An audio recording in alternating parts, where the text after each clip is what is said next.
श्री स्वामी समर्थ. नमस्कार स्वामी भक्तांनो. चमत्कारांचे शास्त्र. पुष्कळ साधू चमत्कार करतात व चमत्कार तेथे नमस्कार या न्यायाने त्यांच्याकडे गर्दीही खूप असते. पुष्कळ लोकांना असे वाटते की या साधूने कुठलीही तपश्चर्या केलेली नाही, भक्तीही केलेली नाही, तरी सुद्धा हा साधू चमत्कार कसे करू शकतो. याचे उत्तर असे की काही वनस्पतींच्या आधारे चमत्कार करता येतात.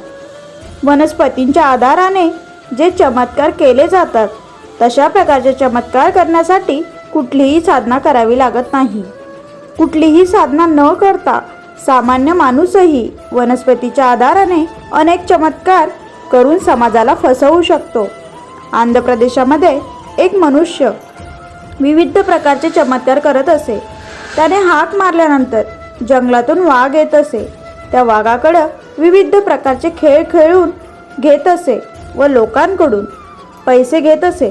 जमिनीवर सर्पाची आकृती काढत असे व या आकृतीवरून जो जसा जसा हात फिरवत जाईल तसे तसे त्या आकृतीचे सर्पात रूपांतर होतं असे व तो सर्प अरण्यात निघून जात असे. अशा प्रकारचे विविध खेळ तो करत होता. हे सर्व खेळ तो एका वनस्पतीच्या आधाराने करत होता.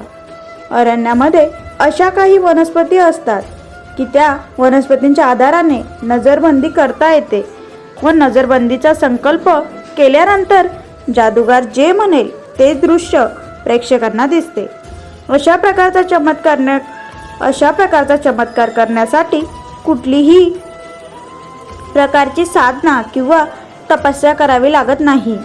जोपर्यंत वनस्पती जवळ आहे तोपर्यंत चमत्कार दिसत राहतात.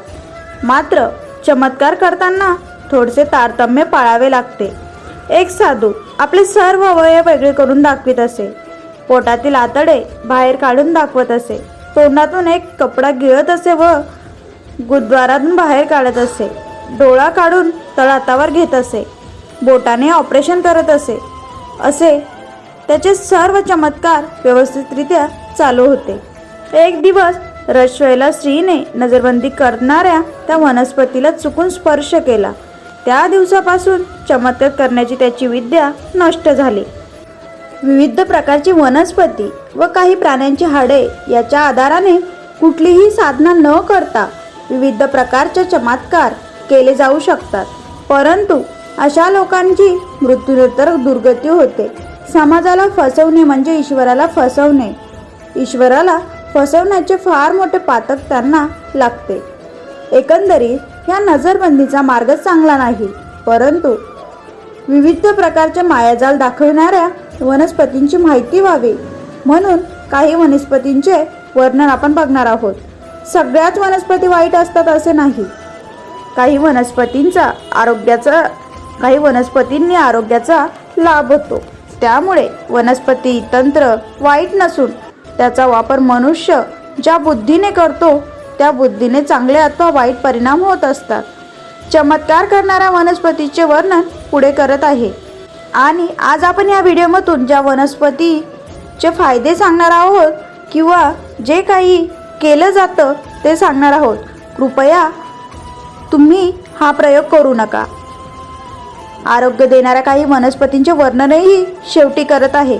त्याचा उपयोग करण्यास काहीच हरकत नाही. शिवलिंगी वनस्पतीचे फळं गोल असतात व या फळांच्या आत शिवलिंगाच्या आकाराच्या बिया असतात. प्राचीन काळी ज्या राक्षसांनी तंत्रसाधना केली अशा राक्षसांचे आत्मे शिवलिंग झाडाच्या रूपाने जन्म घेत असल्याने या झाडांमध्ये अनेक राक्षसांचे आत्मे असतात. तांत्रिक लोक या झाडांची मुळी घेऊन ती मुळी एका विशिष्ट मंत्राने सिद्ध करून जवळ ठेवतात व या मुळीच्या आधाराने चमत्कार करतात. एका जागी अदृश्य होऊन दुसऱ्या जागी प्रकट होणे, अतिशय वेगाने चालत जाणे इत्यादी चमत्कार या मुळीच्या आधाराने करता येतात. पळस या झाडाच्या आधाराने अनेक चमत्कार करता येतात. सामान्य माणसाने या वनस्पती तंत्राच्या नादाला लागू नये, कारण वनस्पतीच्या आश्रयाने वातावरणातील असंख्य आत्मे राहत असतात. विशिष्ट प्रकारचे आत्मे विशिष्ट प्रकारच्या वनस्पतीत राहत असतात.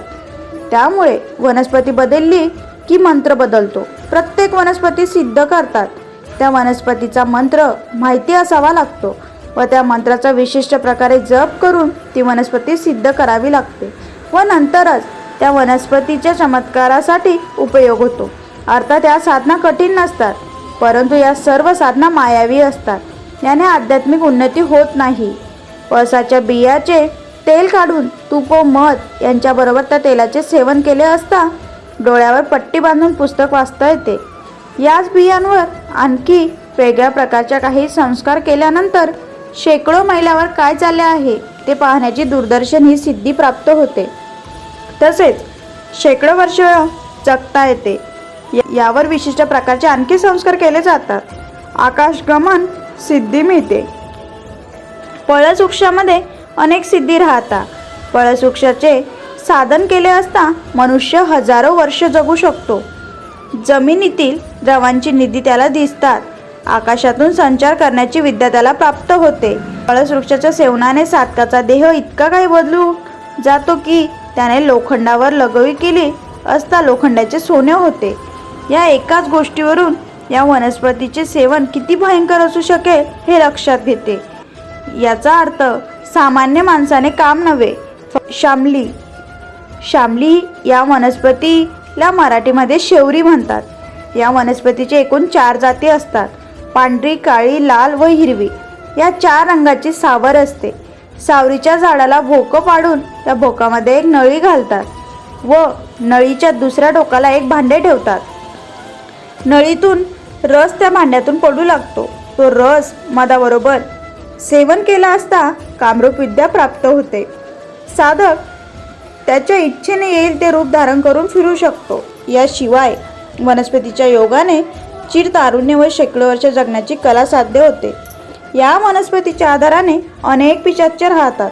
विशिष्ट ग्रह नक्षत्रामध्ये या वनस्पतींची मुळी जवळ बाळगली असता अनेक पिशाच्च आपल्या अधीन होतात व त्याद्वारे अनेक चमत्कार करता येतात. यासाठी कुठलीही साधना व जप करण्याची आवश्यकता नसते.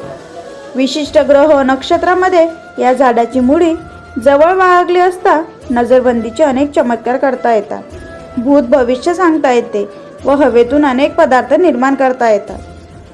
अकोल ही एक प्रभावी वनस्पती असून या वनस्पतीच्या आधाराने विविध प्रकारचे चमत्कार करता येतात.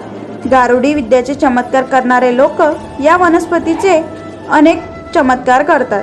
विविध रूपे धारण करण्यासाठी तांत्रिक साधू या वनस्पतीचा वापर करतात. ही वनस्पती दुर्मिळ असून श्री शैलच्या अरण्यात कुठेही वनस्पती आढळते. ही वनस्पती खूप चमत्कारी करणारी असून कुठल्याही मंत्रतंत्राशिवाय साधनेशिवाय केवळ या वनस्पतीच्या आधाराने नजरबंदी विविध प्रकारचे जादू प्रयोग करता येतात. याशिवाय या वनस्पतीच्या आधाराने गुप्तधनाचा शोध घेता येतो. अशी बरेच वनस्पती आहे ज्याचा आपल्याला असा उपयोग करता येतो. पण हा सामान्य माणसाने याचा प्रयोग चुकूनही करू नका. ही गोष्ट आपल्याला माहीत असावी त्यासाठी हा व्हिडिओ आहे. जे नजरबंदी करतात, जादू करून दाखवतात, ते कसे करतात तेच या व्हिडिओमधून सांगण्याचा प्रयत्न केला आहे. कृपया कोणीही करून बघू नका. व्हिडिओ आवडला असेल व्हिडिओला लाईक करा व जो कोणी नवीन असेल त्यांनी चॅनलला सबस्क्राईब करा व तुमच्या मित्रपरिवारामध्ये शेअर करायला विसरू नका. असेच नवनवीन माहिती आपण आपल्या चॅनलवरती घेऊन येत असतो. स्वामी सेवा, नित्यसेवा, स्वामींचे अनुभव, मोटिवेशनल टॉक्स असे वेगवेगळे प्रकारचे व्हिडिओ आपण आपल्या चॅनलवरती घेऊन येत असतो. त्यासाठी चॅनलला नक्की सबस्क्राईब करा. भेटूया अशाच एका नवीन व्हिडिओसोबत, नवीन माहितीसोबत.